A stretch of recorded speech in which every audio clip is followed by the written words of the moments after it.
omume na site n'ịrapụ ezi omume kwesịrị na mụ ga-eme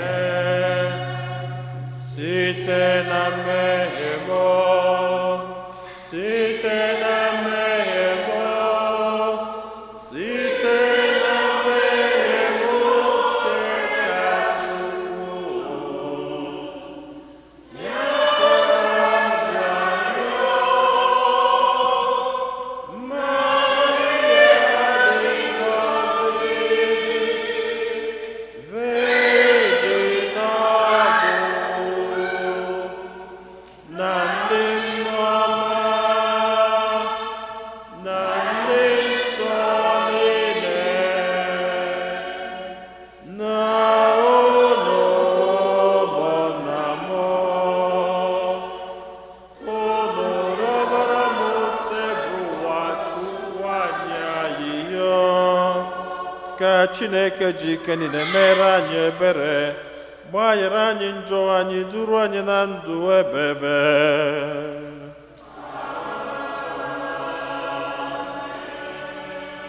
Otito dịrị Chineke n'elu kasị elu.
Anyị na-enyekwazi masị n'ụwa n'ụzọ pụrụ iche maka ezinụlọ Chibụzọ Nweke dị n'ayọ nchekwaba n'odudu Chineke.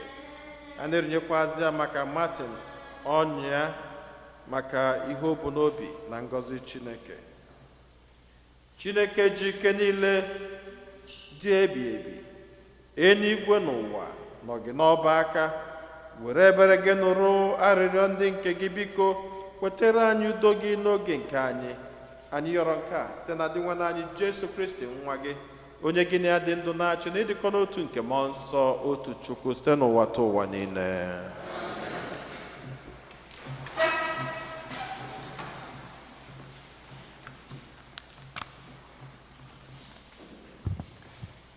Ihe ọgụgụ ewetara n'akwụkwọ onye amụma Aịzaya.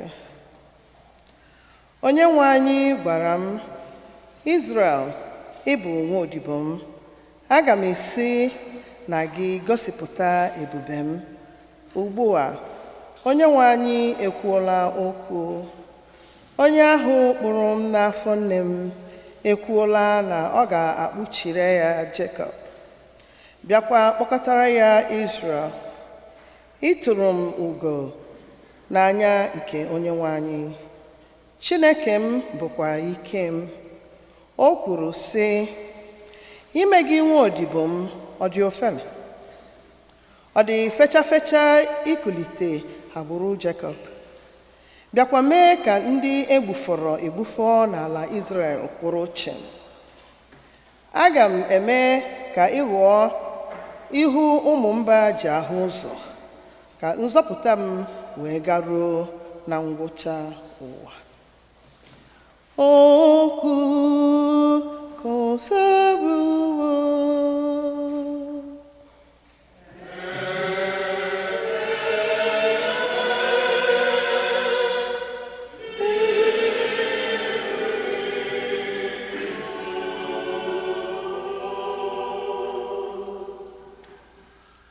Onyenwe anyị, anọ m ebe a, abịara m ime uche gị.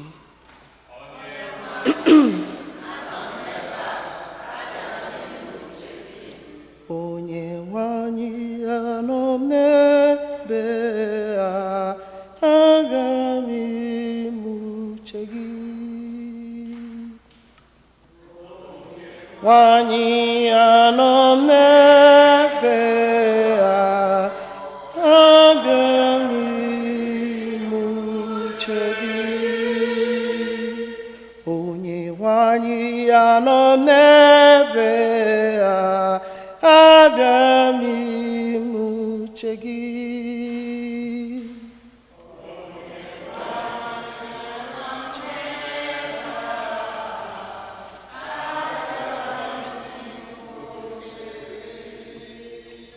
Echere m Onyenwe anyị, chegide ya ruo mgbe ọ hụlatara bịa n'mkpu akwa m.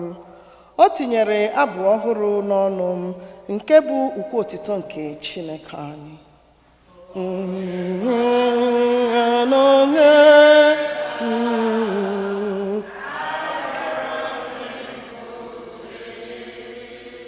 Ọ bụghị àjà ma ọ bụ onyinye nhụnye ka ị chọrọ, kama ọ bụ ntị oghe.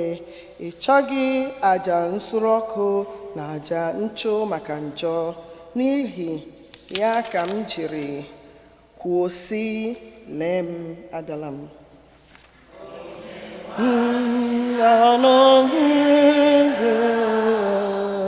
Abịa m ime uche gị. Chineke m, ọ bụ iwu idebere na obodobo akwụkwọ ahụ, na m ga-eme uche gị. Iwu gị bi ebi n'ime obi m.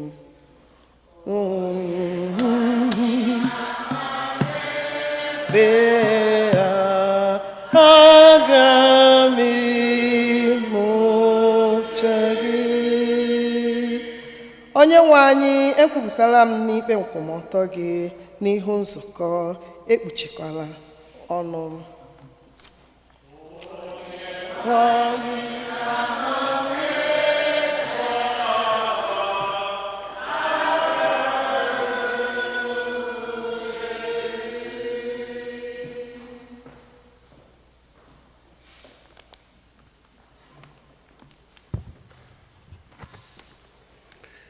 Ihe ọgụgụ ewetara n'akwụkwọ ozi mbụ Pọl dị nsọ degara ndị Kọrint.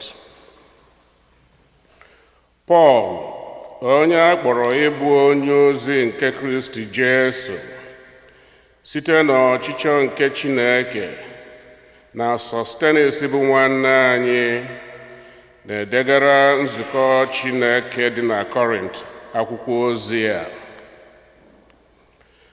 Akwụkwọ ozi a sokwara bụrụ nke unu niile bụ ndị e doro nsọ n'ime Kristi Jesu, ndị a kpọrọ ịbụ ndị nsọ nke Chineke, ha na ndị niile n'ebe niile na-akpọku aha Onyenwe anyị Jesu Kristi, onye bụ Onyenwe anyị na ha.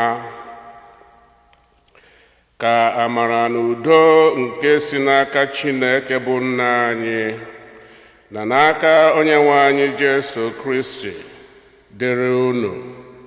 Okwu nke oseburu ụwa.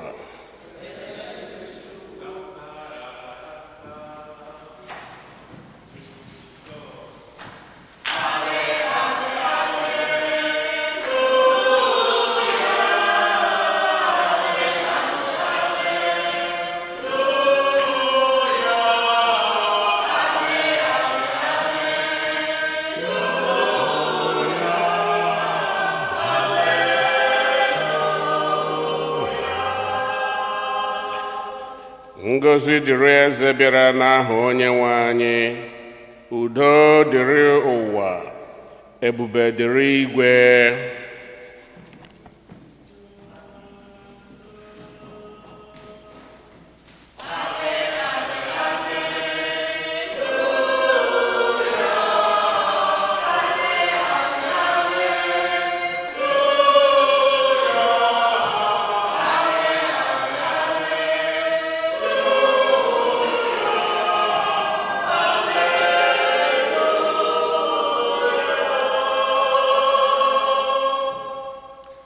Onyenwe anyị nọnyelu nọ.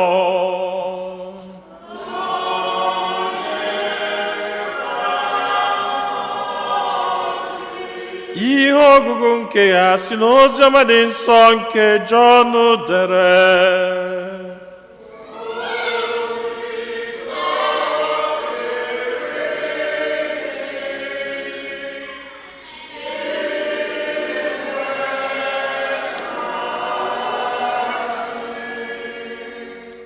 N'echi ya, Jọn wee hụ Jesu ka ọ na-abịakwute ya, o wee kwupụta sị, leenụ nwa atụrụ Chineke onye na-ebupụ njọ nke ụwa. Ọ bụ maka ya ka m na-ekwu mgbe m gwara unu sị, otu nwoke na-abịa m n'azụ, ma ya onwe ya ka m, n'ihi na ọ dịrị adị tupu amụọ m. Mụ onwe m amabụghị ya, ma abịara m na-eme ndị mmadụ mmiri Chukwu nke mmiri, ka m wee gosi ya ndị Izrel. Jọn wee gbaa akaebe sị, ahụla m Mmụọ Nsọ ka o si n'eluigwe fedata n'ụdị nduru wee dakwasa ya. Mụ onwe m amabụghị ya, ma onye ahụ zitere m ka m jiri mmiri mee ndị mmadụ mmiri Chukwu gwara m sị, onye ọbụla ị hụrụ Mmụọ Nsọ fedatara bịa bekwasa n'isi onye ahụ bụ onye ga-eji Mmụọ Nsọ eme ndị mmadụ mmiri Chukwu. Ugbu a ahụla m ya wee gbaa akaebe na ọ bụ nwa Chineke n'eziokwu. Oziọma nke osebrowa.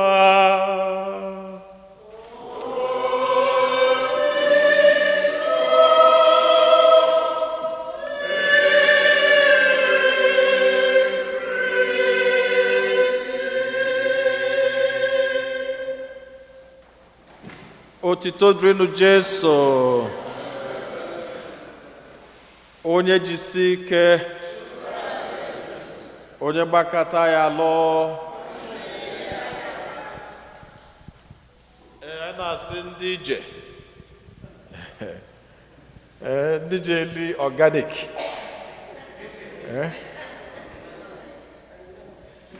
ndị njelu mele. A na-asị ndị nne nnọọ, Lady Nweke nnọọ, Dr. Nna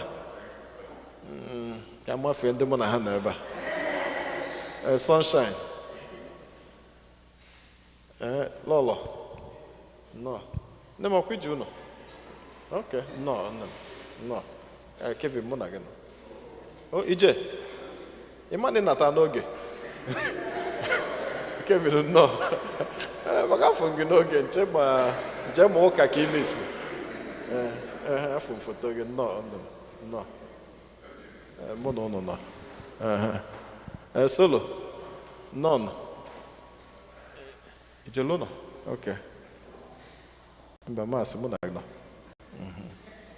ok anyị maka anyị rache ụlọ maka ndị jele eje jelu ndị nọ n'ụlọ kwa ndị nọkwazị n'ụlọ n'ọlụ ndị jele eje. So na anyị niile ama apụ, anyị pụọ emere ka emebie. So ndị jenụ ha jee ka anyị chere ụnụ n'ọtọ mba ịtọ Nneka ịnị ya so ịta ka anyị ga-esi na-ekene onye natakwa ya nabata ya onye anyị ọjị ọjị onye Dr. Nna sị na ọjị ndị ije ọjị ndị ije. O mere m mma mgbe na-atụghị anya ya, o mere m mma mgbe na-atụghị anya ya, o mere m mma mgbe na-atụghị anya ya. Eze Jizọs, aka m dị n'elu nara ekele.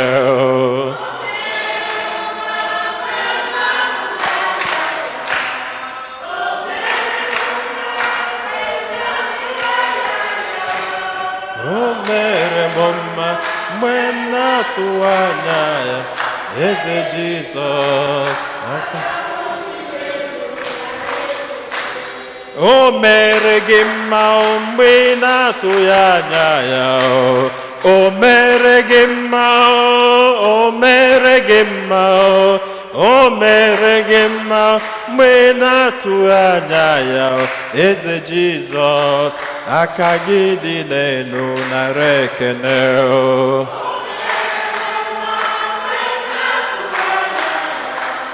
o mere m mma mere m mma o mere m mma mgbe m na-atụghị anya ya eze Jizọs aka m dị n'elu nara ekele o mere anyị mma mgbe anyị na-atụghị anya ya o mere anyị mma o mere anyị mma o mere anyị mma mgbe anyị na-atụghị anya ya eze Jizọs aka anyị dị n'elu nara ekele mgbe na-atụghị anya ya o mere m mma o mere m mma o mere m mma mgbe na-atụghị anya ya eze Jizọs aka m dị n'elu nara ekele amen ọbata obi nnọọ even though na ịbịala ụka late mana nnọọ maka anyị na ekele ndị jere ije adeje mba nnọọ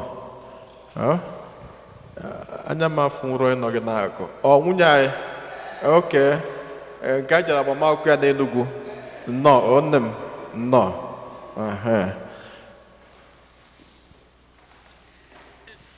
God is good and we can never stop appreciating the beauty of God in our lives.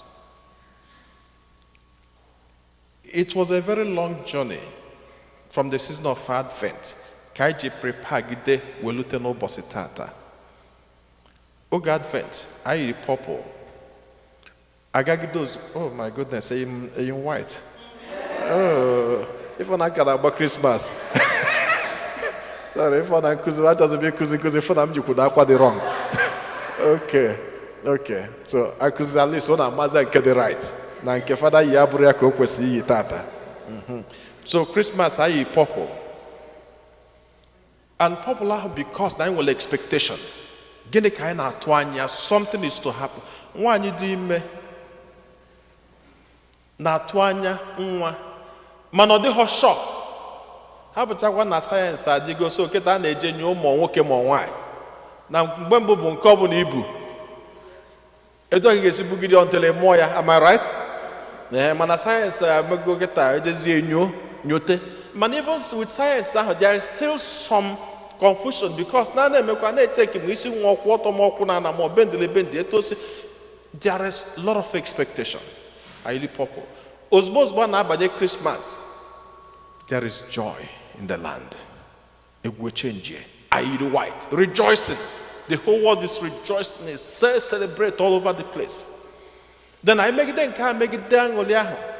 Then okay, say ni homa melanye, a child is born.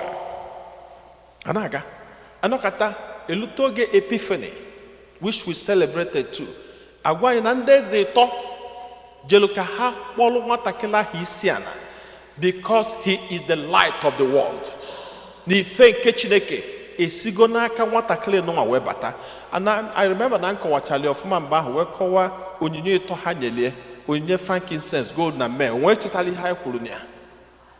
Get he gold aho. Exactly. Get he frankincense aho.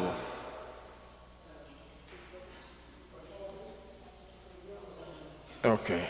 I never found kuzika. I kuzika of Catholic. I didn't get bia. I want a frankincense bo ihe ja chuhaja. Obono necheta mas maybe incense had.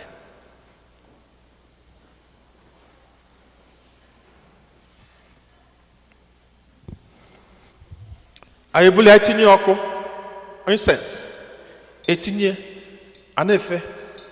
Ewegosa na ihe ji nye onyinye incense bụ na that child is to be worshipped by the whole humanity.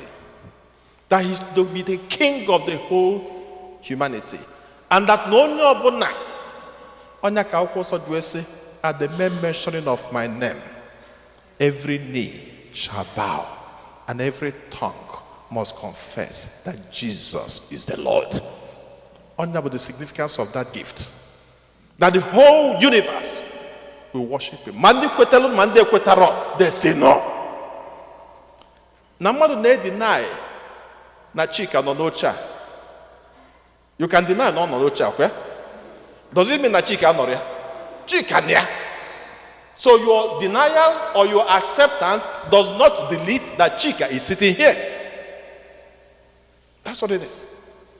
Then when you onyinye me, kezen si me ahụ na signify sacrifice.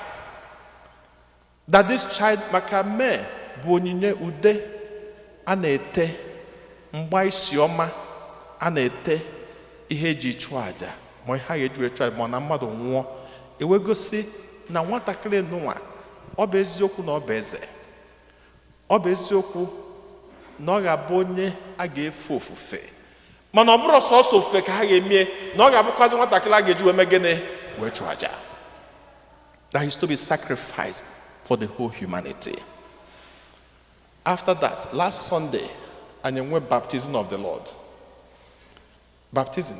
Nwe abịara m ụka ebe a, mana ajụ m ndị mmadụ sị, ma Jesu na chọọchị m sị, ma Jesu o need baptism?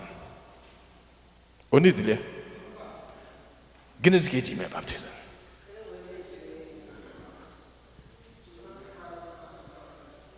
Yes. Ihe ji mie mmiri Chukwu number 1 bụ na ụka sị anyị, gịnị ka baptizim na-abala anyị? Ọ gịnị ka baptizim na-alụla anyị? Ọ sị na ọ na-asachapụ anyị nje ekele ụwa. Ma anyị ndị otu Kristi na ụmụ nke Chukwu na gịnị ndị otu nzukọ. Ọkwa Jesu Kristi ka baptizim ahụ ga-emezi anyị ka anyị bụrụ ụmụ ya, ka ejizi ihe ọ na-emelụ mmiri Chukwu. And then ihe baptizim na-alụkwazị maka ọ sị na ọ na-asachapụ anyị nje ekele ụwa. Jesu Kristi na onwe obu nje ekele ụwa? Mba. Maka na ebe Chineke si lụta ọlụ, na Chineke bịa bụrụ ụzọ jebe na mamụ ya, bụrụ ụzọ wepụgodi mamụ ya njọ nke ya. Maka na ihe lụrụ alụ ama amụta ihe dị asọ. Ọnụ cheta, and that will bring us to the Herod. Ndị ọgwụ ụnụ na ozugbo ife pụtara n'ọchịchị. As soon as the star got to the house of Herod, gịnị ka star mere? Ọ gbafere. Darkness and light does not stay together. Onye mere Chineke ji weburu ụzọ je wepụgodi nke Maria. Onye mere ụka ji eme emume a na-akpọ na-azanụ, ọnụ ga na-azakwa. Onye mere ụka ji eme emume a na-akpọ gịnị? Immaculate Conception. Onye ka ụka ji eme emume a na-akpọ Immaculate Conception. Maka mgbe ụfọdụ ekwuo Immaculate Conception, ndị mmadụ eche nọ Immaculate nke Jesu kwe? Mba. Immaculate ha bụ Immaculate nke Mary. Maka na Mary na onwe na Chineke wepụrụ ya njọ ọbụla ka o wee nwee ike dị so purified to carry Jesus. Dogosi na Jesu na onwe enidoro baptizim, mana Jesu chọrọ iji baptizim wee kụziela anyị ụzọ anyị ga-esi wee na-abịakwute Chineke.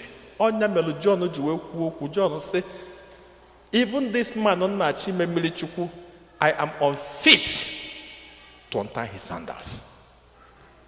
Anya ka o ji eze olu taa atọfụ Jesu, ọsị ndị mmadụ, neenụ nwa atụrụ nke Chukwu ahụ, look at him. N'onye a ka ha ji maka ya wee bịaba n'ụwa n'ụwa. Mgbe John nwụsịrị, enwere okwu Jesu kwuru. Jesu sị, no man born of a woman is greater than John. And I say, why would Jesus make such a comment about John? Why? Even the prophets, there were so many great prophets of the Old Testament.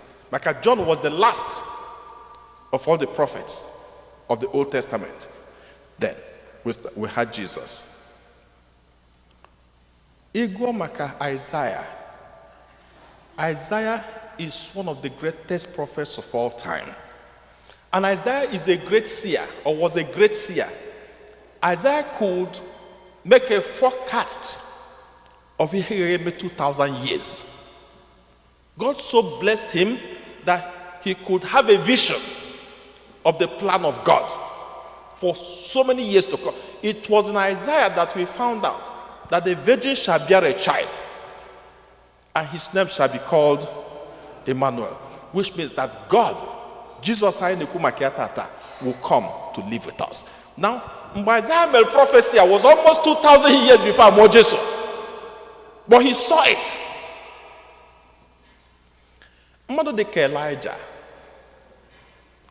Elijah was a top notch of prophets. Top of all prophets. Elijah was able to invoke fire from heaven. No matches, no candle, no kerosene. Elijah no n'elu si Chineke bịa melo onwe ya afa n'oge akala ka emego gịnị ọkụ si n'elu megịnị drop. Elijah was able to multiply food. Mgbe agụụ na-agụ enwerozi nri onye ọbụla na-eli, Elijah tụkwasị ekpere sị na nne ya mmemme gịnị na mmanụ ama agwụ agwụ na achịcha ama agwụ agwụ na ihe na a na-erigide nri rie nri for 7 years. 7 years non-stop. And you see the power. Elijah was able to raise the dead. Mgbe Elijah nwụrụ, the people of Israel could not believe that such a man with such miracle and power could be buried on the ground. Mgbe Elisha, at the end part of Elijah's life, go the eulogy of Elisha about Elijah. The eulogy, Elijah is not even human. And they didn't believe that Elijah could be buried in the ground. That's why the Bible says now Elijah rose to heaven in chariot. Because of the kind of power that he manifested. Now, Jezel, my Amos, my Habakkuk, so even Moses. Now, Jesus said, of all born of women, that none is greater than John. Why? Because John was able to see the Messiah that Elijah forecasted. John found him and said to the whole humanity, behold the Lamb of God. Nenu nwatụrụ ahụ, nenu onye ahụ na onye nọ n'elu gwara ya na onye ahụ ya ga-eme mmiri chukwu na nduru nọrọ ya n'isi. N'ọbịa bụ onye na ya mara onye ọ bụ. I do not know him, but this is him. Not so maka onye a ka ya ji bịa. John was not even an ordinary person. Kenny John only. He fed on locust. John never ate pepperoni. No fufu. No jollof rice. No macaroni and cheese. He was eating locust. That's all he fed on. John was not even dressing flamboyantly. He was dressing with animal clothes. But God granted him this privilege of showing to the whole humanity the Lamb of God. Kedu ihe John ji kpọọ Jesu the Lamb? The Lamb of God who takes away the sins of the world. Because lamb is an object of sacrifice. So John was able to tell humanity, yes, this is he who takes away the sins of the world because he is going to be sacrificed. John gave the people the real picture of who Jesus is. And that's why this is January 2026. We have the privilege of having Jesus as our brother. We have the privilege of having Jesus as our friend. We are not running a vision. Elijah Kuru. John has shown him to us, and Jesus has come to live in our time. He lives in the sacrament. He lives in us every day. 2026 is our year. No total. As the mother now with this phrase because I have come to understand that okukonye na zonye. I go for your faith. Your faith is your power. And that's why when you become faithless, you lose your strength. You lose who you are.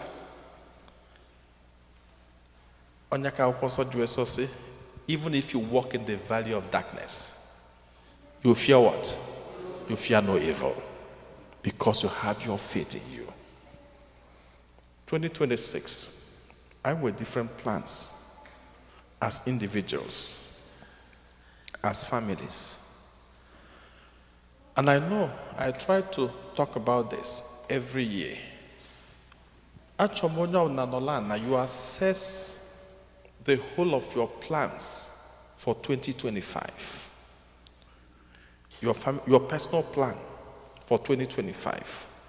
Your family plan for 2025. All the adventures, all you envisaged. How did they work? Your children, how did they fare? And even the kids too. All your plans. Did I succeed in most of the things I thought about for 2025? Yes, if you didn't succeed, that's okay. It's a new year. You can renew most of those plans again. Because the problem, Gabo, 2025, I go. Now I think Niha Mekwezi is not true. It's not true. Nothing is impossible. What is impossible is when they will say what God cannot do does not exist. And also what you cannot do does not exist too. Why? Because you are God's number one. Sometimes no, I don't just want to suffer myself again. I know we build up. Can you go here? My last masters na 2017. Second masters. So na ika akwụkwọ ha gwụna akwụkwọ aza agọzi na ike agwụna nọkata mpụta 2019 not 2017. So maybe can nezi onwe 2 years by 2019 ka mbido. Okay? Give me. I looked at 2019. It's 2019 now. Say have a good day. Maybe 2020. I looked at 2020. Give me. Just say happy 2021. I looked at 2021. It was kind of good low. On the phone, I'm because the day is not waiting for you. The time will continue to do what? Tick. It will continue to move. And if you don't move, time is one agalo me. You cannot get the law well. But 2024. Back and so one. Obolo mo, boro mother, boro moa. If you want to be here, Holy Ghost. And that's how I started. Or the easy, or the easy, or the doable, or the doable. Because what you cannot do in the name of God does not exist. What is the problem is the will, the strength, the commitment. Sometimes I ain't want time up, yeah? Oh, gather. I wait for the yabaru. In woge. I wait for gather. There is no time. As soon as you get sick, a dog in a hospital for 1 month, God forbid. I wait for loga. In where? It's the time. Any time is a time. Whatever you envisage this 2026, take off. Start it. Do it. Both in the world of physical and in your spiritual life. Whatever you built up, you made your mind up to grow your spiritual life. Do it. Whatever you made up for this 2026, for your physical life, do it. It is possible. Tell it to yourself. It is a good beginning. and you have Christ who is there to guide you. Amen.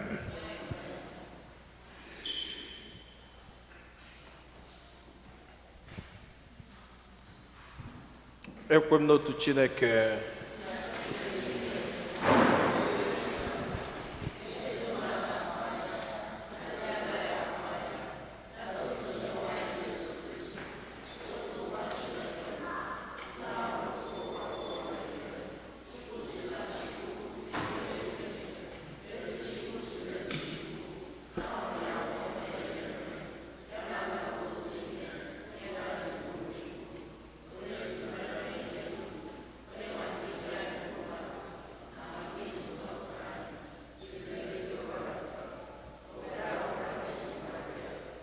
Mmụọ nsọ ọ bụrụ mmadụ abịa kpọgbuo ya n'obe n'ihi anyị n'oge ọchịchị Pontius Pilate, ọ taa afụfụ, ọ nwụọ, enye ya, o bilitere n'ụbọchị nke atọ ka akwụkwọ nsọ siri kwuo, ọ rọgoro n'eluigwe nọdụ n'aka Nna.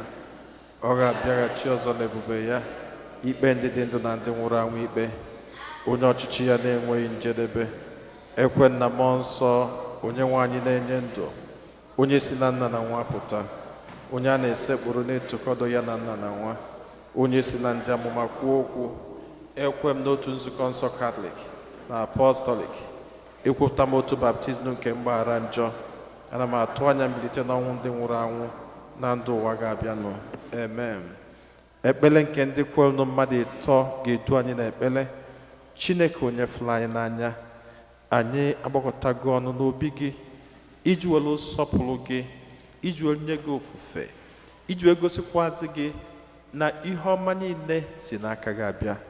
Anyị na-achọ iwere ọtụtụ ebumnobi anyị gosipụta gị, na-ayọ ka iche ntị ma nụrụ anyị ya anyị.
Ka anyị natazia n'isi ana rụnye Chineke ebumnobi ndị ọzọ.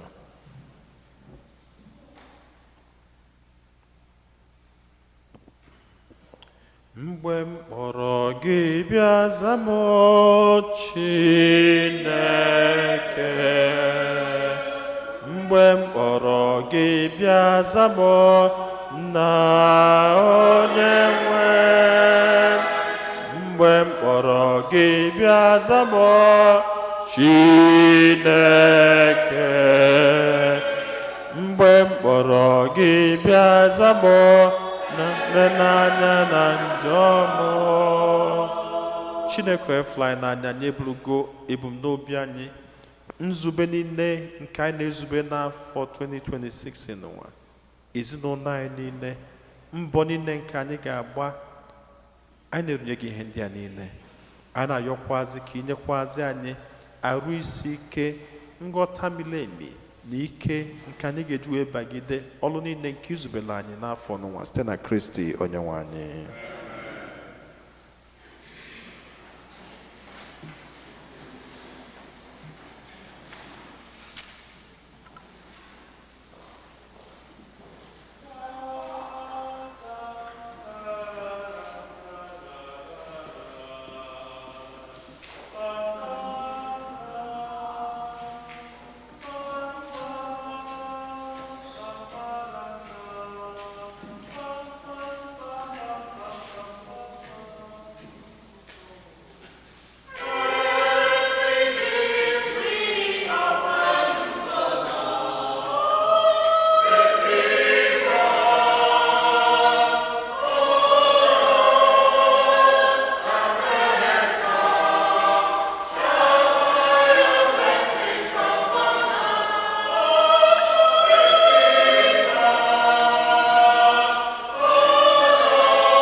Ọbana ụmụnna m ka aja mụ na unu na-achụ bụrụ ihe ga-asọ Chineke ji ike niile nara nụ.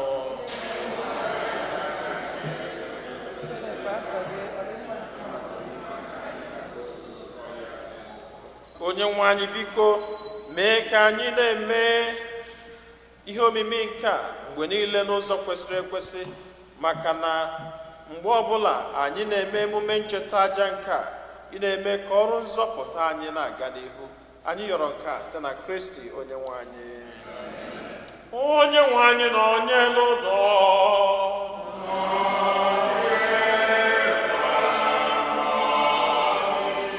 welite n'obi ya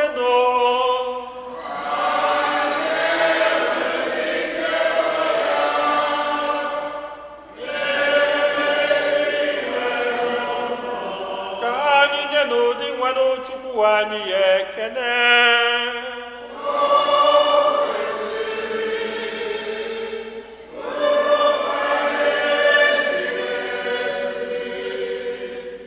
O kwesịrị ezi bụrụkwa ihe ziri ezi na-azọ ndụ na anyị ga-enye gị ekele oge niile n'ebe niile, o nna dị nsọ, Chineke jikere na-edu ụwa tụwa site na Kristi dị nwa anyị, onye jiri ihe ebere o nwere maka mmehie mmadụ kwere ka amụọ ya na Virgin Maria.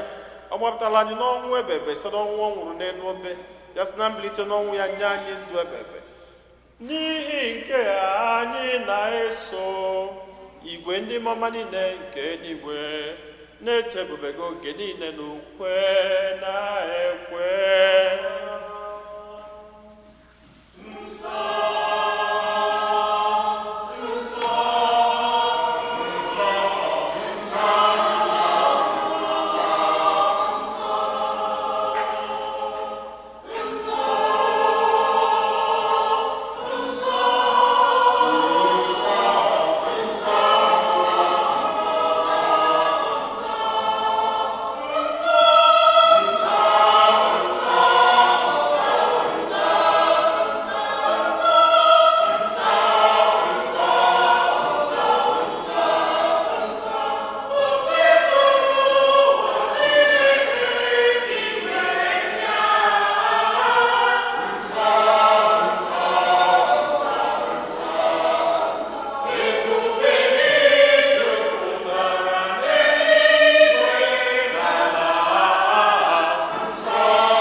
Nna anyị dị nsọ, ezi nsọ gị na-edo ihe dum nsọ, anyị arịọ ka ido onyinye ndị a nsọ terukwasị ha mmụọ gị, ka ha wee ghọrọ anyị arụ n'ọbara nke onye nwe anyị Jesu Kristi, onye bịara tupu edunye ya n'ọnwụ, nke o jiri aka wee nara were achịcha, nye gị ekele na otito, nyawa ya nye ya ụmụazụ ya, sị, naranụ nke a, rienụ ya ọnụ niile, nke a bụ arụ m nke a ga-eduru nye maka ụnụ.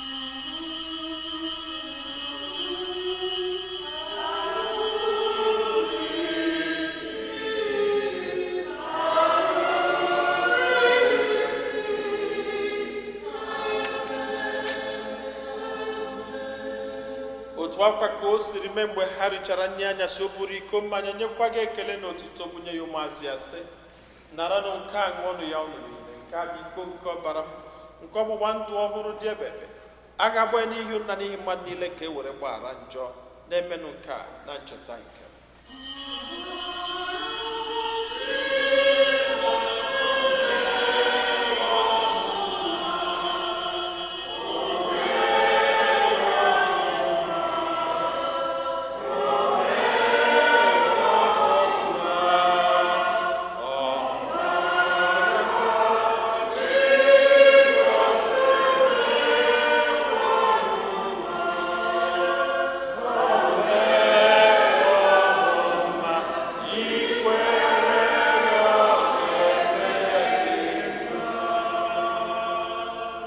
ka anyị kwupụtanụ n'ihe omimi nke okwukwe anyị na-eme ugbu a.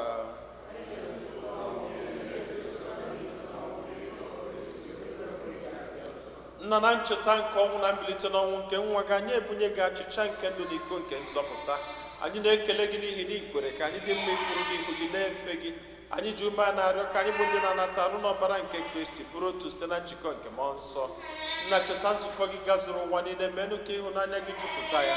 Gozie pope anyị bụ Leo na bishọp anyị bụ Robert na ndị ofe ọlta gị niile. Chetakwa ụmụnna anyị ndị ji okwukwe wee gaa n'ezumike nke ọnwụ. Kpọbata ha na ndị ọzọ niile nwụrụ anwụ n'ihe nke ebube gị. Biko meela anyị niile ebere. Ka anyị soro Virgin Maria dị ngọzi nne nke Chukwu na ndị apọstụl na ndị nsọ gị niile ndị mere uche gị na wee keta ndụ ebebe. Ka anyị sorokwana ha na-eto gị na-edo gị ebube site na Jesu Kristi nwa gị.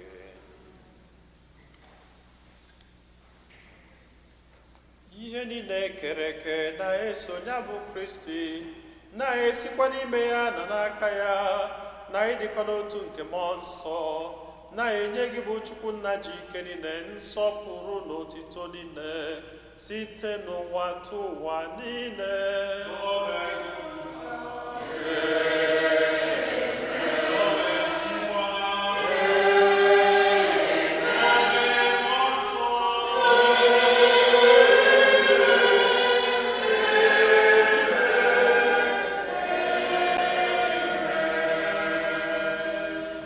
Nna anyị nọ n'eluigwe,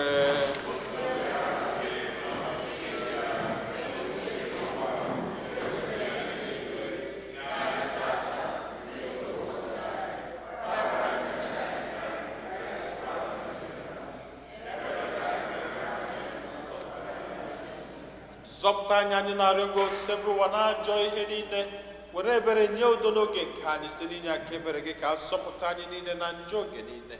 Anyị were gbanahụ nsogbu niile, were nchekwube dị nsọ na-atụ anya maka mbịaghachi nke onye nzọpụta anyị Jesu Kristi. Onye nwe anyị Jesu Kristi, onye gwara ndị apọstụl gị, udo ka m na-arapụrụ n'udo nke m ka m na-enye unu, elekwana anya na njọ anyị kama lekwasị anya n'okwukwe nke nzukọ gị. Nye ya udo n'ịdịkọ n'otu mgbe niile ka uche gị siri chọọ, gị bụ onye dị ndụ na-achị ebe. Udo nke ose bụrụ ụwa dịrị unu mgbe niile.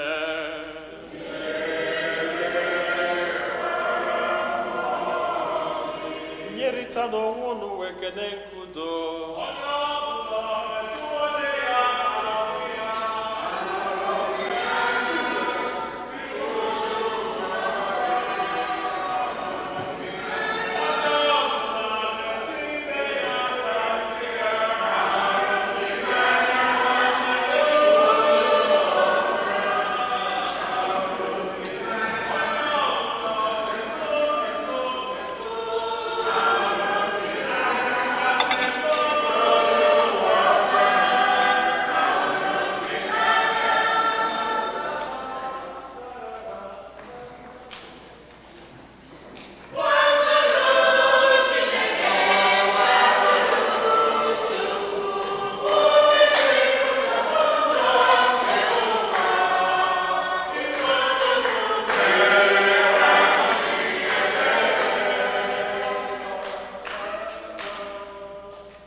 Nna Kristi na-enu nwa atụrụ nke Chukwu, nene onye ahụ na-ekpochapụ njọ nke ụwa niile nwekwa n'isi ọma, bụ ndị abụọ na ori nke nwa atụrụ Chineke.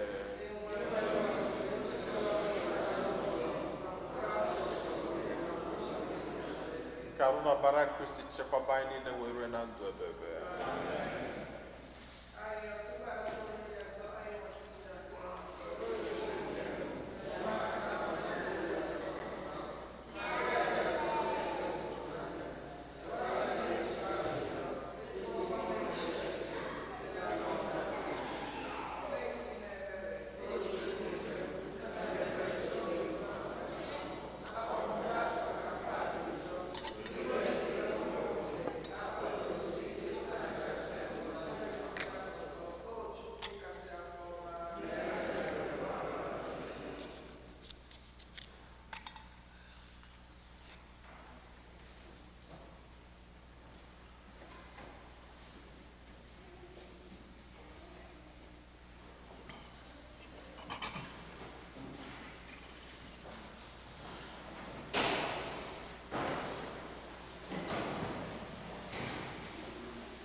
Holy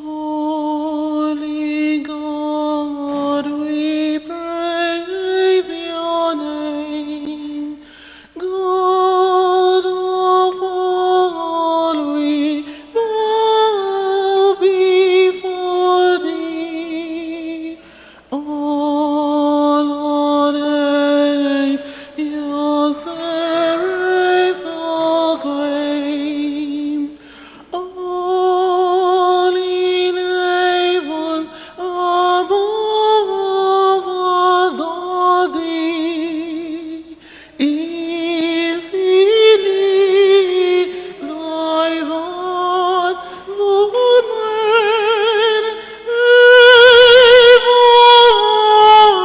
everlasting is your reign.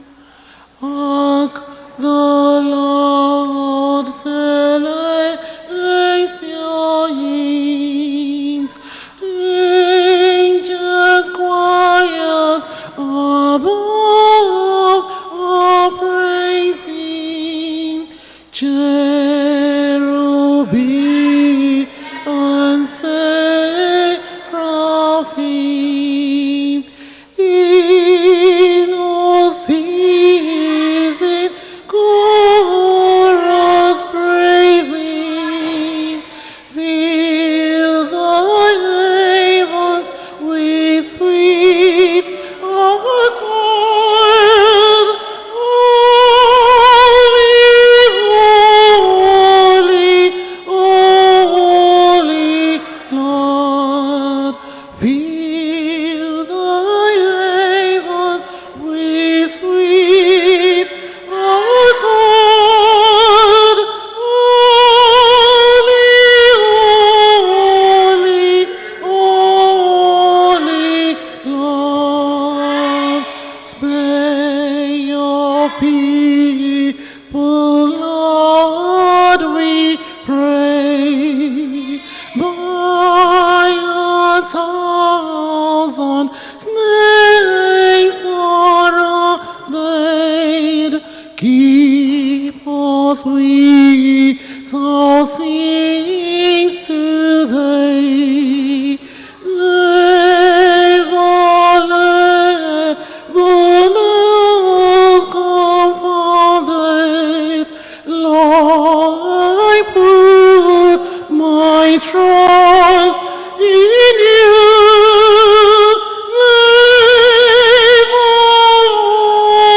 Lord, abandon me.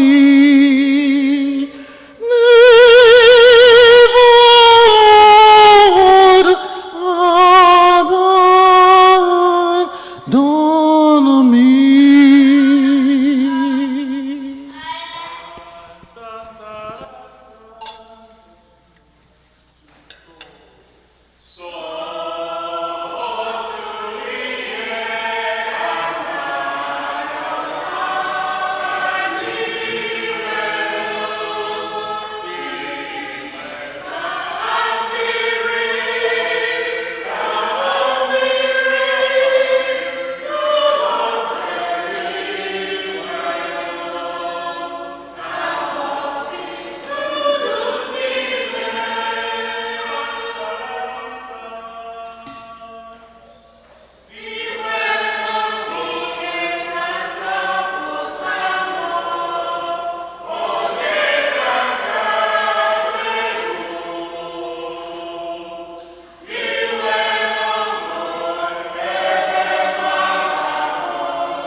Ka anyị ya ayọ.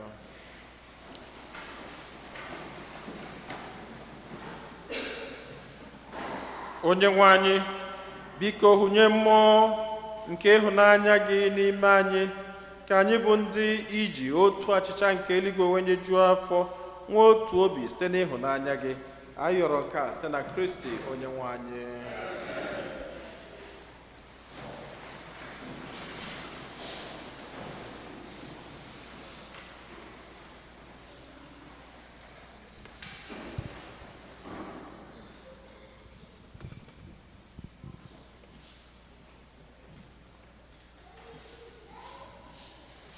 Otodrijes second collection.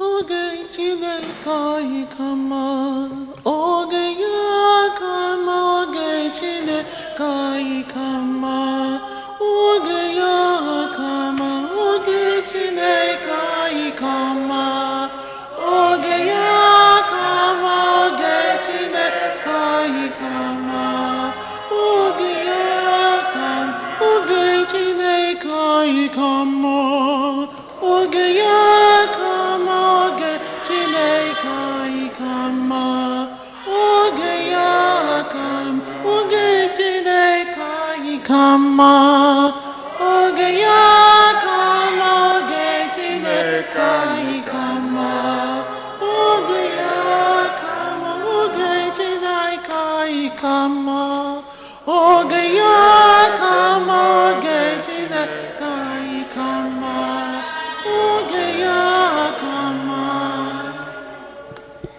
Parish announcements. If you wish to enroll a loved one in the Purgatorial Society, he or she will be remembered every Saturday at the 8 a.m. Mass for a full year with a donation of $25.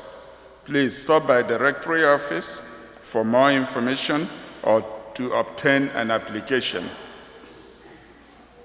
You are invited to join us for the Triduum in honor of Our Lady of Alta Gracia on Monday 19th, Tuesday 20th, and Wednesday 21st, with the Rosary at 6 p.m., followed by Mass at 7:30 p.m.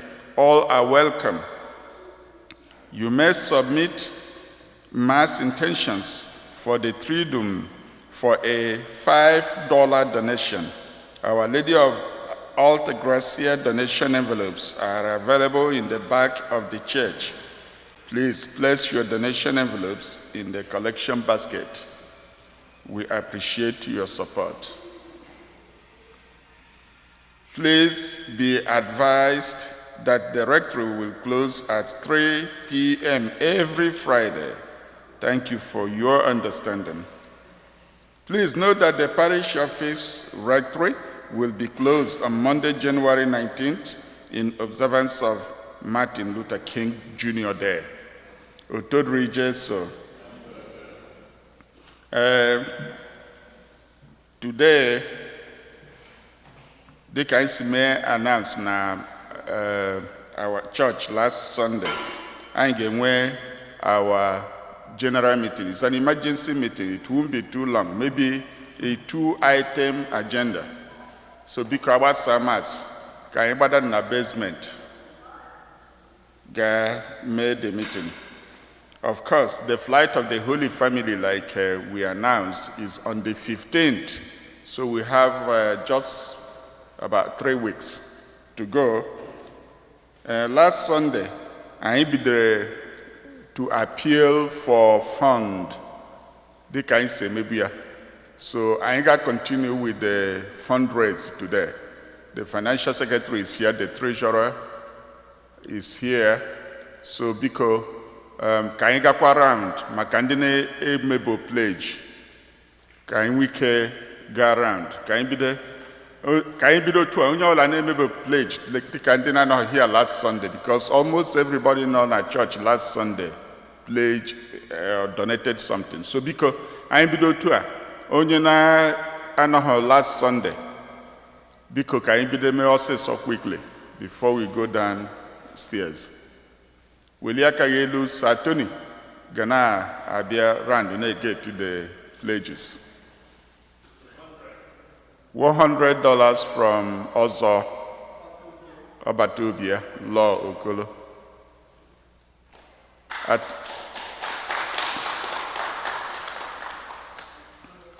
Attorney Mrs.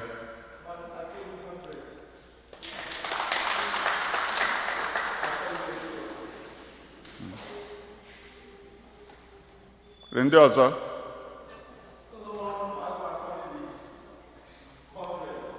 Okay.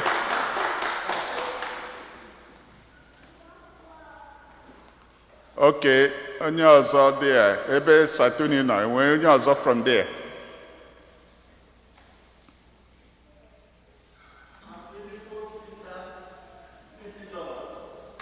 Ahịa gịnị? Ugomma Nwaọha.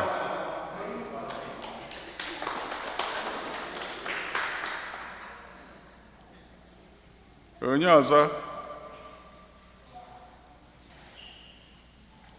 Okay, this side of the pew. Sorry? Cheka, $50. $100. This Dr. Mrs. Mwako.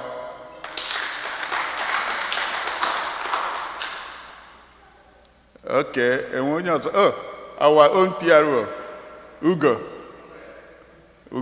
Now we have $100. Sorry, who? Yes, I recognize Alanya. Onye? Oh, sunshine. Sunshine, why come cigar fig? With all this sun shining.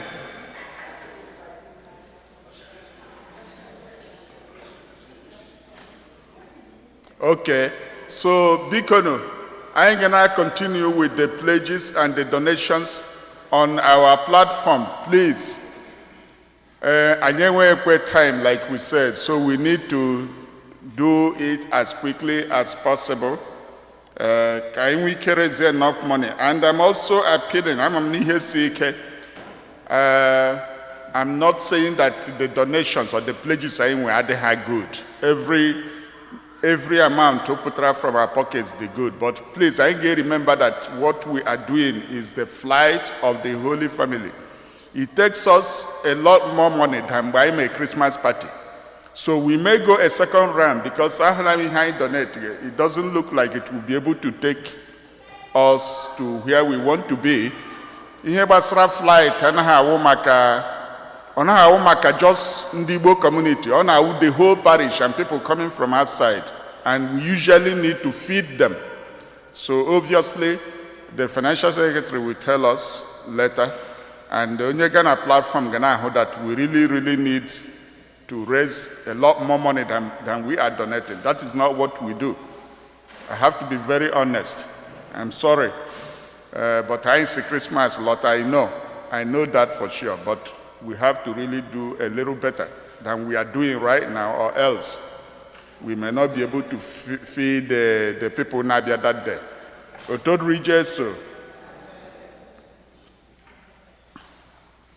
Because just like we announced last week, we still remember that we lost our member.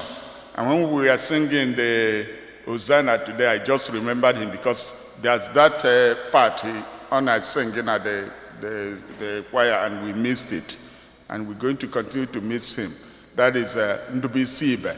Because I remember that downstairs, one of the items on our agenda today to discuss, as we usually do when our member passes away. And of course, last Sunday, I announced that our own choir mistress lost her mother. So we continue to reach out to them with our condolences and other things to do at this time. And I now continue to welcome back our the people who traveled home.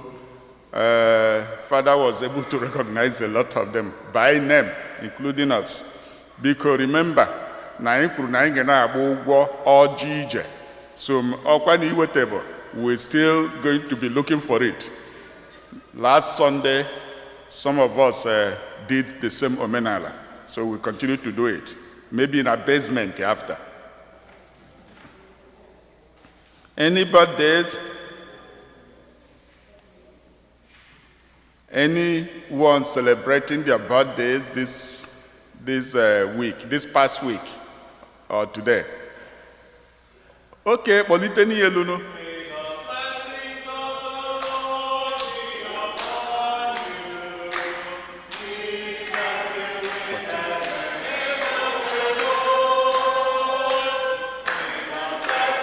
Of the Lord be upon you.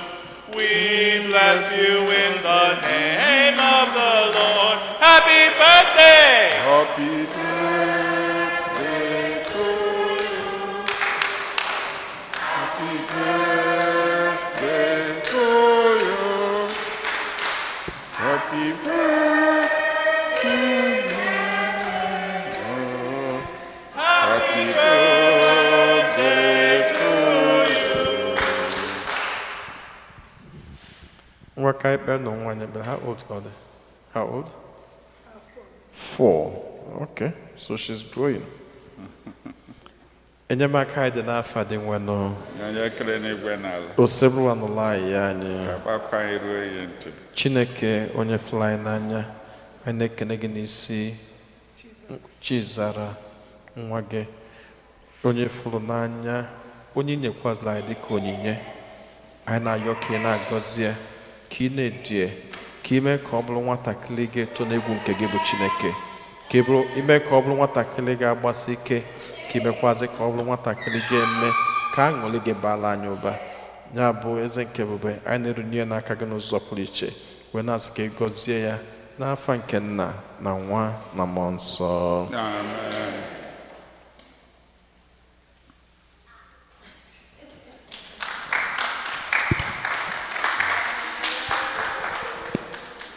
Otodri Jesu, onwe any anniversaries?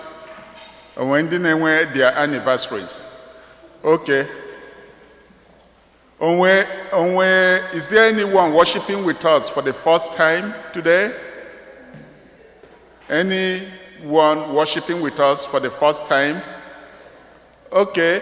Leonie, please rise and let's.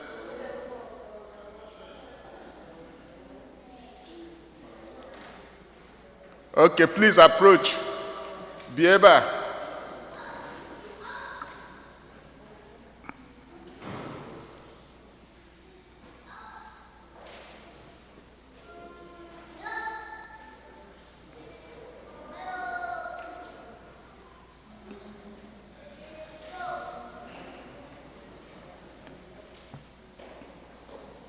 Okay, no, madam. Tell us, Guanyo na ABC. You understand Igbo, right? Okay. Otizo dịrị Jesu. Abụ m Mrs. Okolo Cynthia Chamaka. Nke nkụ bụ nwa m nwoke, Aiden Jidenna Okolo. Anyị bụ ndị Ezama Village, n'Ebe, Udi Local Government Area of Enugu State. Ndewo, Cynthia. Cynthia, you just... Thank you.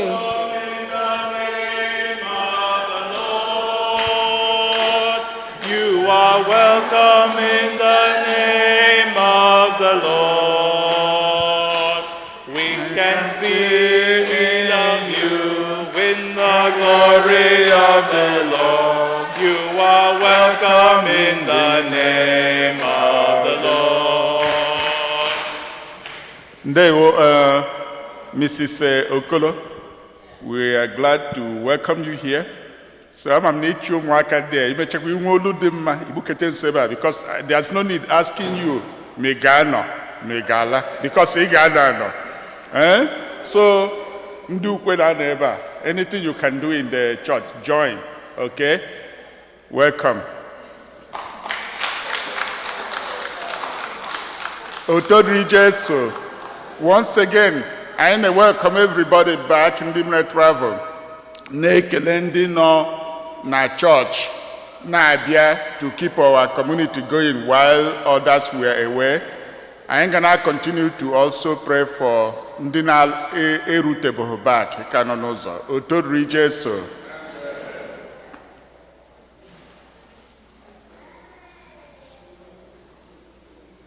Anyị gbasaa nụ ka anyị kwada basement ọsịsọ ka anyị na-ajedie ndị efe.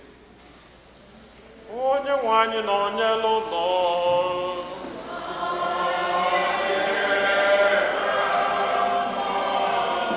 ka Chukwu ji ike dị na-egozi ụlọ Nna na Nwa na Mmụọ Nsọ.